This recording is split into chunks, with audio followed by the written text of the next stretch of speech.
آپ یقین کریں میں اتنا میرا دل ہے کہ پبلک یہ خود اپنی آنکھوں سے دیکھے کہ یہ کیا تھا. اب میں آپ کو بتاتا ہوں یہ ہوا کیا.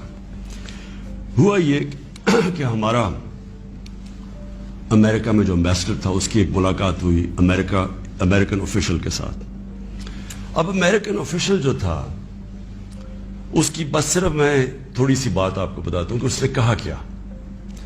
اس نے پہلے کہا کہ جی عمران خان کو روس نہیں جانا چاہیے تھا. پھر وہ جو کہتا، اور میں یہ چاہتا ہوں آپ قوم ذرا غور سے میری بات سنیں کہ اس نے کہا کیا. کہتا کہ اگر عمران خان اس میں سے بچ جاتا ہے عدم اعتماد سے تو پاکستان کو بڑا مشکل یعنی کانسیکوینسز فیس کرنے پڑیں گے. تکبر دیکھیں کہ اگر عمران خان یعنی سٹنگ پرائم منسٹر اگر وہ نہیں ہٹتا اس میں سے تو پاکستان کو نقصان ہوگا. اور پھر کہتا لیکن اگر وہ ہار جاتا ہے تو پاکستان کو معاف کر دیا جائے گا. یعنی یہ بھی نہیں اس نے کہا کہ اگر وہ نہیں آتا تو جو بھی دوسرا آئے گا پہلے ہم دیکھیں گے وہ کیا کر رہا ہے پھر ہم اس کو معاف کریں گے. اس نے کہا جو بھی آئے گا معاف کر دے گا. یعنی کہ اس کو پتا تھا کہ کس نے آنا ہے، کس نے اچکن سلوائی ہوئی ہے، کون تیاری میں بیٹھا ہوا ہے، اسے سب پتا تھا. کہ دیکھیں ہم 22 کروڑ لوگ ہیں. 22 کروڑ لوگوں کے لیے کتنی توہین ہے کہ ایک حکم دے رہا ہے 22 کروڑ لوگوں کے الیکٹڈ سربراہ کو. وہ پتہ نہیں وہ کس کو حکم دے رہا ہے، کیونکہ میں تو چیف ایگزیکٹو ہوں، مجھے نہیں دے رہا.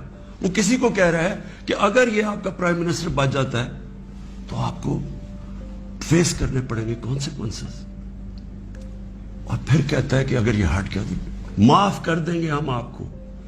میں صرف آپ کو یہ کہنا چاہتا ہوں کہ میرے پاکستانیوں، اگر ہم نے اس طرح ہی زندگی گزارنی ہے تو ہم اپنے آپ سے سوال پوچھیں کہ ہم آزاد ہوئے کیوں تھے. ہم کیوں 23 مارچ کو سیلیبریٹ کرتے ہیں؟ ہم کیوں جناب 14 اگست کو بڑا جشن بناتے ہیں؟ اگر ہم نے اسی طرح رہنا ہے کہ باہر سے حکم آ رہا ہے کہ جی آپ نے اگر اس کو نہ ہٹایا. اپنی قوم سے کہنا چاہتا ہوں کہ دیکھیں یہ ضروری ہے ہم سب کے لیے فیصلہ کرنا کہ ہم کیا چاہتے ہیں. ہم ایک آزاد قوم بننا چاہتے ہیں، خوددار قوم بن کے رہنا چاہتے ہیں، یا اس طرح کے غلام چاہتے ہیں؟ اور کس طرح کے غلام؟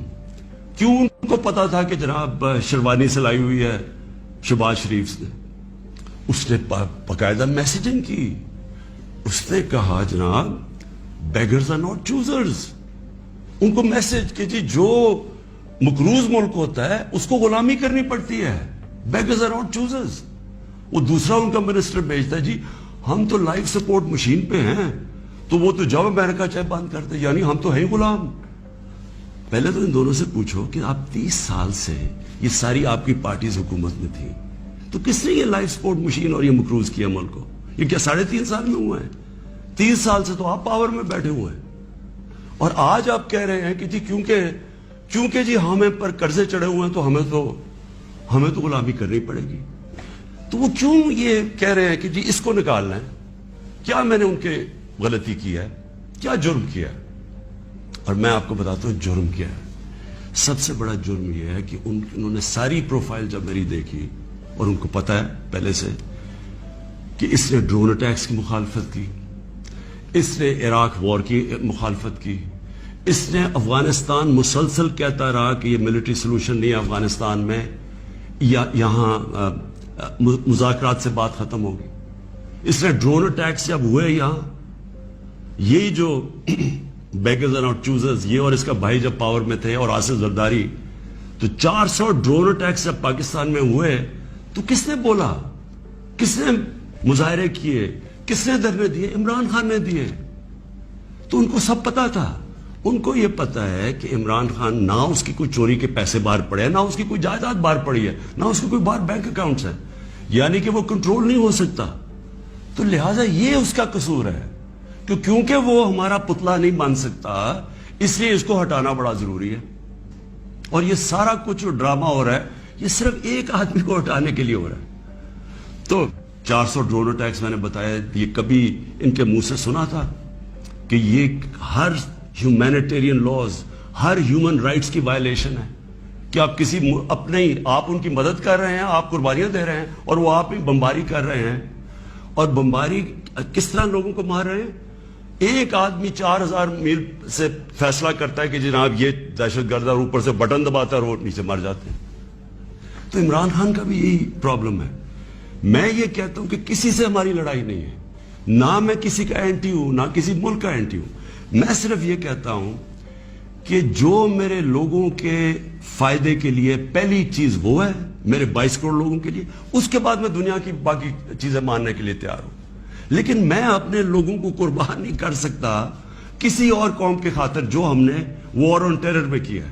میں آپ کو بتاتا ہوں, ہمارے یہاں جو صاحب اقتدار ہیں وہ ڈالرز کے لیے میں آپ کو کہہ رہا ہوں, ہمیں جنگوں کے اندر پھنسا دیتے ہیں. ہم جب سوویت یونین کے خلاف جو ہم فرنٹ لائن سٹیٹ بن گئے تھے, اگر ہم ڈالر امریکہ سے ایڈ لیے بغیر کرتے تو وہ بہت اچھی چیز تھی.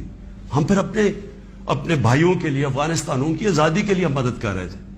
لیکن جب ہم کہہ رہے ہیں کہ جی یہ پینٹس ہے, ہمیں اتنے پیسے چاہیے, پیسے لے کے جب آپ کسی کے ساتھ شرکت کرتے ہیں وہ آپ کی عزت نہیں کرتے. جیسی وہ ہم افغانستان کا, وہ روسی جب وہاں سے گئے 2 سال کے بعد پاکستان کے اوپر سینکشنز لگ گئی. کسی نے نہیں پرواہ کی کہ ہم نے کتنی قربانی دی. 50 لاکھ پاکستان میں ریفیوجیز تھے, کلیشنکوف, سیکٹیرین ٹیررزم, وہ سارا اس کے کسی نے نہیں اپریشیٹ کیا کہ جی پاکستان, بلکہ انہوں نے سینکشن لگا دی کیونکہ وہ ہم تو پیسے دے رہے ہیں, اس لیے کوئی پرواہ نہیں. وہ پھر 9/11 آیا, پھر ہم ان کے ساتھ چلے گئے, اور پھر ہم نے کہا جی ہاں ہم بڑی کوئی جنگ لڑ رہے ہیں. پہلے ہم فورن آکوپیشن کے خلاف جنگ لڑ رہے تھے, اب ہم کہہ رہے ہیں کہ جو فورن آکوپیشن ہے اس کے خلاف جو لڑتا ہے وہ دہشت گرد ہے. اب ہماری 22 کروڑ لوگ ہیں, ہمیں سب سے زیادہ کوشش کرنی ہے کہ کیسے ہم نے اپنے لوگوں کو غربت سے نکالنا ہے. وہ غربت سے ہم تب نکالیں گے جب ہم کسی کانفلکٹ کا حصہ نہ بنیں, جب ہم امن میں شرکت کریں, لیکن جنگ میں کسی کے ساتھ شرکت نہ کریں. اگر کوئی کہ بیسس چاہیے تو نہیں ہم بیسس دے سکتے, کیونکہ ہم پہلی مار کھا چکے ہیں اس پہ. اس لیے وہ مجھے افسوس سے کہنا پڑتا ہے کہ ان کو وہ لوگ پسند ہیں جو کہ ان کی ہر بات مانیں گے, جو کہیں گے کہ بیگرز آر ناٹ چوزرز, جو کہیں گے کہ جی پاکستان لائف سپورٹ مشین پہ تو مدد کرو. ان کو اس طرح کے لوگ چاہیے, یعنی جو پہلے سے ہی گرے ہوئے ہوں گے. وہ کہتے ہیں نا وہ طفل کیا گرے جو گھٹوں کے بل چلے, جو گھٹوں کے اوپر بیٹھے وہ ان کو پسند ہے. لیکن میں اپنی یوتھ سے آج کہنا چاہتا ہوں کہ دیکھیں, آپ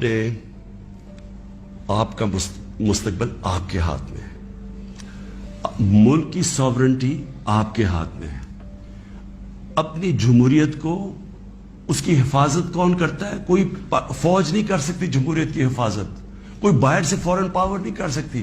قوم اپنی جمہوریت کی حفاظت کرتی ہے, قوم اپنی ساورنٹی کی حفاظت کرتی ہے.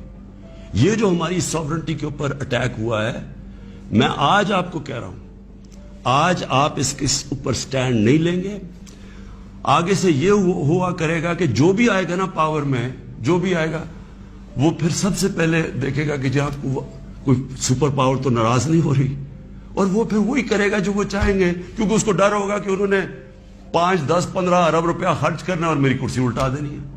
جس طرح یہ ہے کہ بیگرز آر ناٹ چوزرز, اسی طرح کے لوگ آئیں گے.